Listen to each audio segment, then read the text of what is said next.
Buenas noches, mi nombre es Edison Alfredo Rojas, estudiante de Ingeniería Electromecánica y la noche de hoy les voy a explicar un ejercicio sobre una aplicación de sistemas de ecuaciones lineales. Este ejercicio es en base a mi labor como ayudante mecánico en una planta de concentrados.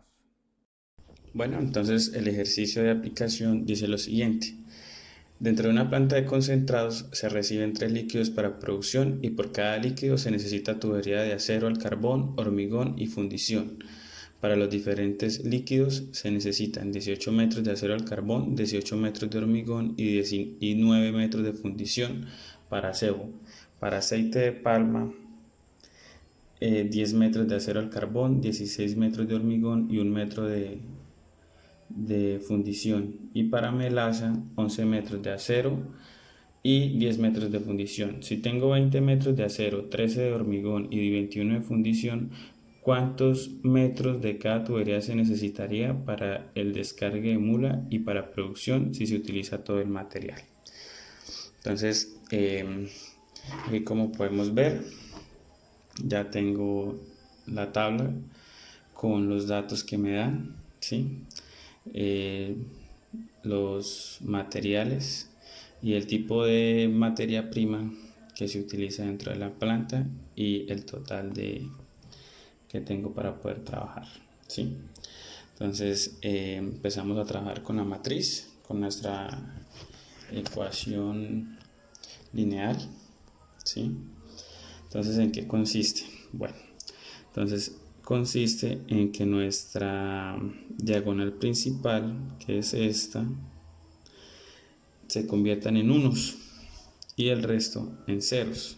Entonces para eso hay ciertas condiciones. En este caso pues vamos a empezar con nuestra primera fila, donde digo que F1 voy a dividir la primera fila, lo voy a dividir todo en 10, ¿sí? Para tener nuestro primer resultado. Entonces 10 dividido en 10 me da 1, que es este primer señor, y aplico lo mismo para el resto. Entonces 8 dividido en 10 me da 4 quintos, y 9 dividido en 10 9 décimos, y 20 dividido en 10 2. Entonces el resto se coloca igual, que son estas dos, porque estas dos filas no se han tocado para nada, y vuelvo y las transcribo acá. Ahora, ¿qué me falta? Estos dos señores, estos dos números, tengo que convertirlos en cero. Entonces, ¿cómo hago en este caso? ¿Yo qué haría?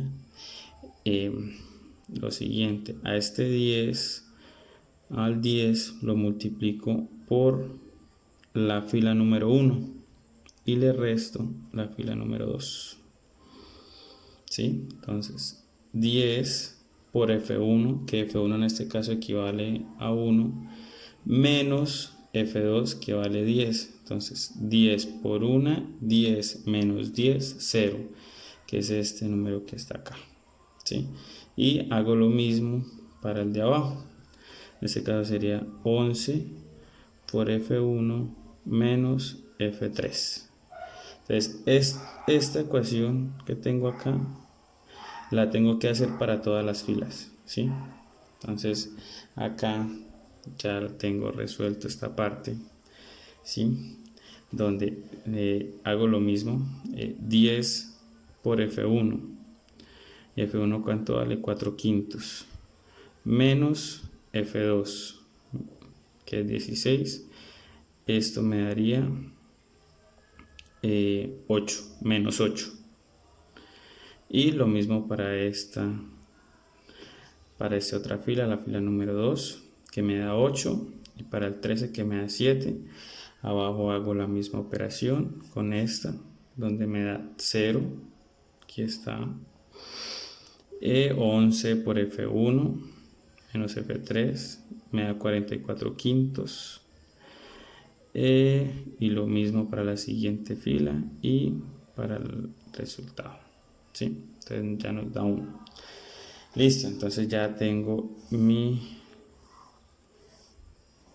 acá, ya hice. Ahora, ¿qué sigue? Lo que les había comentado, ya tenemos nuestro primer 1, nos falta la segunda fila para completar nuestra diagonal principal. Entonces en este caso digo que F2 lo divido en menos 8, ¿por qué menos 8? Aquí hay un menos, ¿sí? Entonces F2 dividido en menos 8 me da 1 y lo mismo, la misma hilera la debo dividir en 8. 8 dividido en menos 8 me da 1 y 8 dividido perdón, 7 dividido en menos 8 me da menos 7 octavos. Y las otras dos hileras las copio igual porque no las he tocado. Listo, ya tengo mi otro 1. Ahora necesito convertir estos en ceros. Entonces en este caso aplicaría menos 4 quintos por F1 por F2 más F1 y lo mismo para esta porque tengo que convertir esto en 0. Entonces menos 44 quintos por F2, que es este señor, más F3, ¿sí? Hago el mismo proceso, ¿sí? Y llego a este otro resultado. Entonces ya convierto acá en 0 y ahora siguiente paso para terminar nuestra diagonal principal es convertirlo en 1. Entonces, ¿qué hago? Voy a dividir a F3, ese F3 lo voy a dividir en 10/87, ¿sí? Dividido. Al hacer eso, paso acá y en este caso hago la operación y tengo mi 1. ¿Sí? Aquí ya tengo mi diagonal principal con unos, pero me faltan que los otros dos números se conviertan en ceros. Entonces aplico el mismo proceso que venía manejando. Acá serían menos 17 décimos por F3 más F1. ¿Sí? Como lo pueden ver ahí. Y acá sería F3 más F2. Entonces al hacer estas operaciones, si lo quieren corroborar con la calculadora, miramos que F3 viene siendo 1 más F2, pero F2 viene siendo negativo, entonces se convierte en 0, que es este señor, y acá arriba se hace lo mismo, ¿sí? Cuando hago esa operación ya me encuentro acá, donde ya tengo toda mi diagonal principal en 1 y el resto de números en 0, y ya tengo los resultados que me está pidiendo el ejercicio, ¿sí? Y el ejercicio dice que cuántos metros de cada tubería se necesitan. Entonces, en acero el carbón se necesitaría 1 metro para poder terminar el trabajo. En el hormigón se necesitaría 1/8, que 1/8 es aproximadamente 0,125, o sea, 125 centímetros. Eso pues no es mucho lo que se necesita. Y para la fundición se necesitaría 1 metro. Entonces acá le estamos dando respuesta a lo que nos está pidiendo el ejercicio utilizando nuestro sistema de ecuaciones lineales.